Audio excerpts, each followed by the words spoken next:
Hello student, I am Dr. S. Kandhare.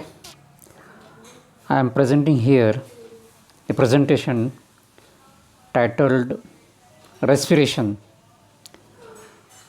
that is Energetics of Respiration Part 3.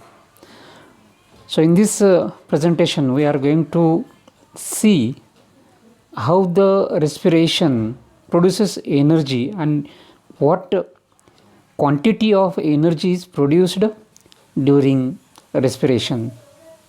So this is the energetics of respiration. तर या ठिकाणी आपल्याला असं बघायचं आहे की रेस्पिरेशन होत असताना किती ऊर्जा ही तयार केली जाते आणि ती ऊर्जा कोणत्या स्वरूपामध्ये आहे त्याविषयी आपल्याला ह्या प्रेझेंटेशनमध्ये अभ्यास करायचा आहे. So let us see the contents. So what are the contents? So first of all, let us see the energy compound of bio world. Energy compound कुठला आहे? बायोलॉजिकली जी एनर्जी अवेलेबल आहे सजीवांसाठी ती ऊर्जा कुठल्या स्वरूपामध्ये आहे, तो कुठला कंपाऊंड आहे जो सजीवांना ऊर्जा पुरवतो. त्यानंतर आपल्याला बघायचं आहे की energy yield from aerobic respiration, energy yield from anaerobic respiration. So this is the content of our presentation. Now let us first of all see the biological currency ATP. Okay, so what is ATP? Because ATP is the biological currency and ATP is the output of respiration. Respiration ची जी प्रक्रिया होती त्याच्यामध्ये ATP तयार होते. What is the ultimate gain of respiration? What is the ultimate output of respiration? ATP is the output of respiration and that is called biological currency. कारण हे ATP जे आहे ॲडेनोसिन ट्रायफॉस्फेट हे सजीवांसाठी एक ऊर्जा आहे की नाही. ह्या ATPमधून सजीवांना ऊर्जा प्राप्त होते. So it is called biological currency. So ATP biochemically consist of different components. ATP is the biological currency on earth. म्हणजे आपण जर बघितलं पृथ्वीवरती जी सजीवांसाठी ऊर्जा त्या सजीवांच्या शरीरामध्ये किंवा सेलमध्ये असते ती ATPच्या स्वरूपामध्ये असते आणि ही ATP वापरून सजीव स्वतःचे कार्य पार पाडत असतात. So therefore ATP is the most important biological molecule available in the cell for living beings. Respiration unlocks this energy for living beings from complex organic food. So here this is the important phenomenon. It is a biological phenomenon. So respiration unlocks this energy for living beings from complex organic food. म्हणजे जे काही अन्न आहे सजीव खातात आणि त्या अन्नामध्ये काय आहे, ऊर्जा आहे. ती ऊर्जा मोकळी करण्याचं काम किंवा सजीवांना ती ऊर्जा वापरात आणून देण्याचं काम रेस्पिरेशन करतं. कारण रेस्पिरेशनच्या माध्यमातूनच ATP तयार होतात. So therefore respiration is the most important physiological action that is occurring within the cell of living being and this unlocks the energy which is stored in the complex food material. So in this way you will find that respiration is very very important process. Prime aim of respiration is to generate ATP. So here you have to mind it well. The most important aim of respiration is to generate ATP. तर ह्या ठिकाणी हा महत्त्वाचा मुद्दा लक्षात घेतला पाहिजे की रेस्पिरेशन फक्त श्वास आत घेणे आणि श्वास बाहेर सोडणे म्हणजेच ऑक्सिजन आत घेणे आणि कार्बन डायऑक्साईड बाहेर सोडणे हा रेस्पिरेशनचा उद्देश नाही आहे. तर रेस्पिरेशनचा उद्देश जो आहे तो काय, ATP तयार करणे, जनरेशन ऑफ ATP. ते श्वास आत घेणे आणि श्वास बाहेर सोडणे that is the exchange of gases. That is a physical process. That is not important process. So what is the important and most significant thing that is occurring during respiration, that is synthesis of ATP molecule. Okay, so you should remember this thing. त्यानंतर आता ATPचं structure कसं आहे बघूया आपण. ATP हा complex molecule आहे. त्याच्यामध्ये विविध प्रकारचे केमिकल्स एकत्र येऊन हा ATP मॉलिक्यूल तयार झालेला आहे. मग काय काय आहे ह्याच्यामध्ये? The most important thing is adenine. आहे की नाही? It is a heterocyclic nitrogenous compound adenine. Okay, so this is the most important compound which is present in ATP.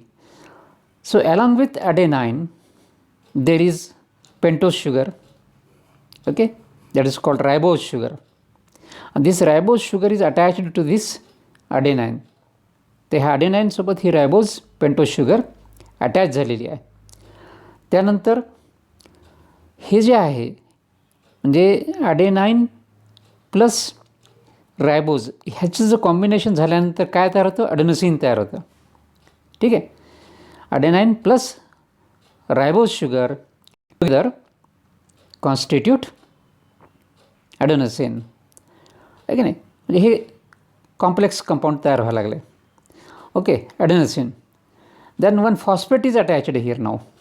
Okay, हा जो फॉस्फेट आहे हा ह्या रायबोज शुगरच्या पहिल्या कार्बनला इथं अटॅच झालेला आहे. So phosphate is attached. Now this phosphate group, a first phosphate group is attached to adenosine and this constitute adenosine monophosphate, that is AMP. आता ह्याला म्हणायचं AMP. म्हणजे आता हे काय झालेलं आहे? Adenine plus ribose that is pentose sugar and one phosphate group together is called adenosine monophosphate. म्हणजे AMP तयार झाला. आता त्याला शॉर्टमध्ये AMP म्हणायचं. So ॲडेनोसिन monophosphate.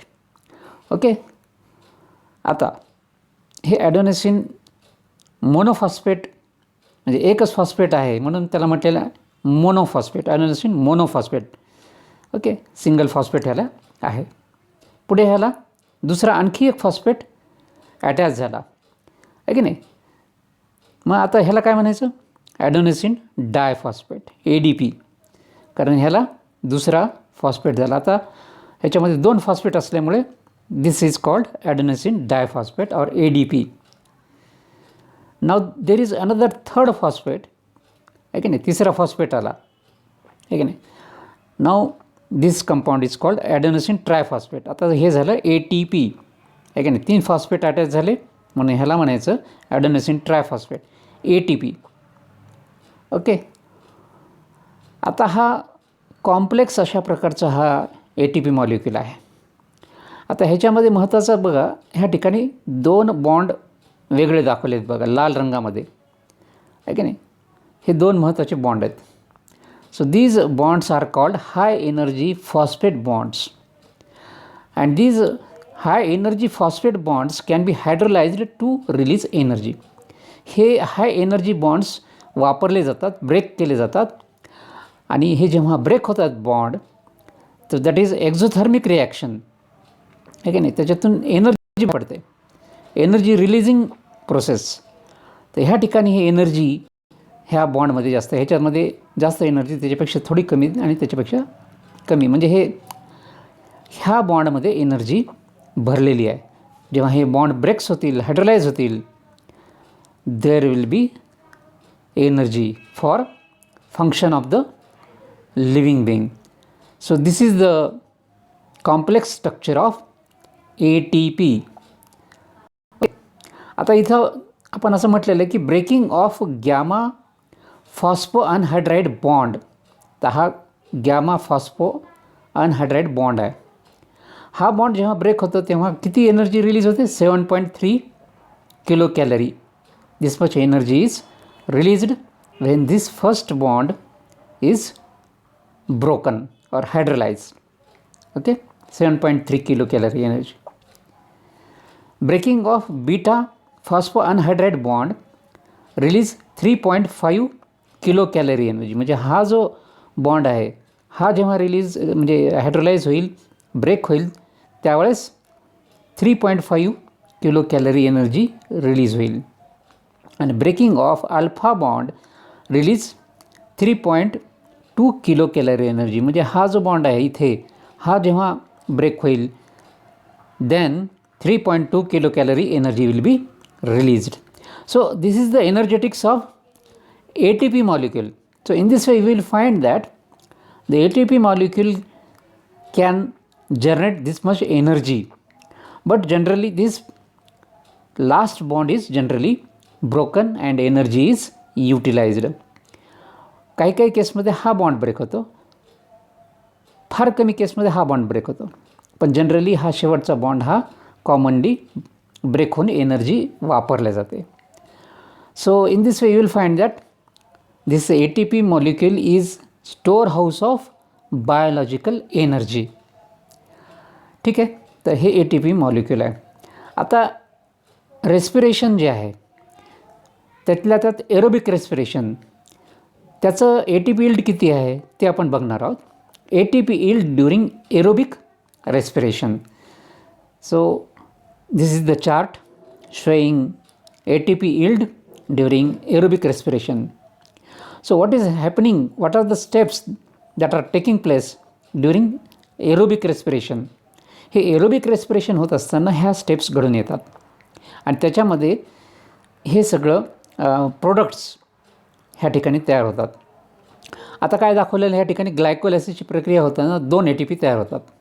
2 molecules of ATP are generated. Oxidation of NADH2 किंवा NADPH2 है ना, फॉर्म्ड इन ग्लायकोलायसिस. ग्लायकोलायसिसमध्ये हे NADH2 हे जे मॉलिक्यूल आहे हे तयार झालेत, तर 2 NADH2 मॉलिक्यूल तयार झालेले आहेत आणि इथं आपण व्हॅल्यू दिलेली आहे 1 NADPH2 किंवा NADH2 is equal to 3 ATP. ही त्याची व्हॅल्यू आहे. म्हणजे एक NADPH2 किंवा एक NADH2 ह्याची व्हॅल्यू किती आहे, जेव्हा ते इलेक्ट्रॉन ट्रान्सपोर्ट चेनमधून हे पास होतो तेव्हा 3 ATP जनरेट करण्याची क्षमता आहे त्याची. म्हणून ह्याला आपण काय केलं, 2 NADH2 किंवा 2 NADPH2 इंटू 3 ATP मॉलिक्युल्स असं केलेलं आहे आपण. Okay, so during oxidation of NADH2 in glycolysis, 2 NADH2 molecules are generated, multiplied by 3 ATP is equal to 6 ATP. Okay, then oxidation of NADH2 formed in acetyl coenzyme A formation. So 2 NADH2 are formed, multiplied by 3 ATP molecules is equal to 6 ATP molecules. Further, oxidation of NADH2 formed in Krebs cycle. 6 NADH2 molecules are formed during Krebs cycle. Okay, 6 into 3 18 ATP आहे की नाही. म्हणजे हे जेव्हा NADH2 electron transport चेनमधून pass होतं तेव्हा 3 ATP generate होतात. तर हे असे 6 NADH2 मॉलिक्यूल ह्या क्रेब्स सायकलमध्ये तयार झालेले आहेत. म्हणून 6 into 3 ATP is equal to 18 ATP. Okay, oxidation of FADH2 formed in Krebs cycle. आता हे FADH2 आहे, तर इथं त्याची व्हॅल्यू सांगितलेली आहे 1 FADH2 is equal to 2 ATP. जसं इथं सांगितलं की 1 NADPH2 किंवा 1 NADH2 म्हणजे ह्याची जी व्हॅल्यू आहे ही 3 ATP आहे आणि ह्याची 2 ATP आहे. So therefore 2 FADH2 molecules are formed during Krebs cycle. So 2 FADH2 into 2 ATP is equal to 4 ATP. त्यानंतर GTP मॉलिक्युल्स तयार झालेले आहेत काही क्रेब्स सायकलमध्ये, हे guanosine triphosphate. So GTP molecule 2 GTP तयार झालेत. मग आता ह्या ठिकाणी आपण सांगितलं की 1 GTPची व्हॅल्यू ही किती आहे, 1 ATPची इक्वल आहे की नाही. 1 GTP is equal to 1 ATP. So 2 GTP into 1 ATP is equal to 2 ATP आहे की नाही. So this is the energetics. So this much ATP molecules are generated during aerobic respiration आहे की नाही. ग्लायकोलायसिसच्या प्रक्रियेमध्ये हे ATP तयार झालेत आहे की नाही. त्याच्यानंतर असिटाइल ए कोन्झाईन ए फॉर्मेशनच्या वेळेस एवढे ATP जनरेट झाले. क्रेब सायकलच्या वेळेस एवढे ATP जनरेट झाले आहे की नाही. त्यानंतर हे FADH2च्या माध्यमातून हे 4 ATP जनरेट झाले. GTPच्या माध्यमातून हे 2 ATP जनरेट झाले. So in this way you will find that 38 ATP molecules are generated during aerobic respiration. Okay. So during aerobic respiration total 38 ATP molecules are generated. या ठिकाणी आपण त्याचं इक्वेशन दिलेलं आहे खाली. C6H12O6 plus 6H2O that gives 6 carbon dioxide plus 6 H2O and 38 ATP molecules. So this is the total chart of aerobic respiration. Okay. त्या ठिकाणी लक्षात ठेवायचे की 38 ATP molecules हे ह्या ठिकाणी तयार झालेले आहेत एरोबिक रेस्पिरेशनमध्ये. आता हे जे ATP आहे ह्याची जी काही ॲक्च्युअल एनर्जी आहे ही किती आहे. Complete oxidation of 1 molecule of glucose yield 686 kilo calorie. एवढी ऊर्जा एक ATPचं आपलं हे एक ग्लुकोजचा मॉलिक्यूल एवढी किलो कॅलरी एनर्जी जनरेट करतो. 686 kilo calorie. 38 ATP molecules are produced per glucose molecule. आता हे आपण बघितलं की 38 ATP मॉलिक्युल्स हे एका ग्लुकोज मॉलिक्यूलचं ऑक्सिडेशन झाल्यानंतर तयार होतात. Terminal high energy bond of ATP yields 7.3 kilo calorie energy. तर या ठिकाणी लक्षात घेतलं पाहिजे की terminal high energy bond of ATP produces 7.3 kilo calorie energy. जसं मी वर सांगितलं तुम्हाला की ट्रिपल बॉन्ड असतात ना ATPमध्ये आहे की नाही. फॉस्फेटचे जे 3 बॉन्ड्स असतात त्याच्यातला शेवटचा जो हाय एनर्जी बॉन्ड आहे त्याची ही व्हॅल्यू आहे आणि शक्यतो तोच बॉन्ड कॉमनली ब्रेक होतो. म्हणून 7.3 किलो कॅलरी एनर्जी ही एका शेवटच्या हाय एनर्जी फॉस्फेट बॉन्डची व्हॅल्यू आहे. मग आता ती जी व्हॅल्यू आहे therefore 7.3 into 38 is equal to 277.4 kilo calorie energy. So this much energy is generated commonly आहे की नाही by breaking of high energy terminal phosphate bond. Okay. 7.3 into 38 is equal to 277.4 kilocalorie energy is normally generated from these 38 ATP molecules. Thus, only out of 686 kilocalorie, only 277.4 kilocalorie energy is actually produced. That is 40.5% energy is generated. तर ह्या ठिकाणी काय म्हटलेलं आहे की 686 kilo calorie energy हे पूर्ण ATPचे जे तिन्ही बॉन्ड ब्रेक झाल्यानंतर एवढी एनर्जी जनरेट होते 686. परंतु ॲक्च्युअली काय होतं एवढी जनरेट होते कारण फक्त टर्मिनल जे काही बॉन्ड आहे फॉस्फेट बॉन्ड त्याचं युटिलायझेशन करून नॉर्मल कंडिशनमध्ये हे एवढी एनर्जी ही जनरेट होत असते 38 ATP मॉलिक्युल्समधून. So therefore 40.5% energy is generated out of 38 ATP molecules. So theoretically जरी हे 686 असेल तर actually this much energy is generated from 38 ATP molecules. म्हणजेच 40.5% ऊर्जा प्रोड्यूस केली जाते ॲक्च्युअलमध्ये. So this is the energetics of aerobic respiration. So these things you should remember.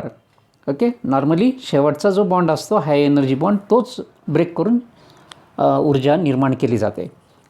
त्याच्यामुळे 40.5% एवढा हा ATPचं जी काही कॅपॅसिटी आहे, पोटेन्शियल आहे, ते 40.5% ऊर्जा निर्माण करण्याची क्षमता त्याच्यामध्ये आहे. So this is the aerobic respiration. Now let us see the anaerobic respiration, overall output of anaerobic respiration. So what is happening in anaerobic respiration? एरोबिकमध्ये बघितलं, आता ॲनारोबिकमध्ये किती ऊर्जा निर्माण होते? During anaerobic respiration 2 ATP are formed during glycolysis only. आता हे ॲनारोबिक रेस्पिरेशन काय? This is a inefficient respiration. Aerobic respiration is the very efficient respiration. Okay, but anaerobic respiration is not that much efficient in the production of ATP molecule. So during anaerobic respiration, only 2 ATP molecules are generated during glycolysis. कारण हे जे आहे anaerobic respiration हे normally lower ऑर्गॅनिझममध्ये घडून येणारी प्रक्रिया आहे, प्रोकॅरियोट्समध्ये.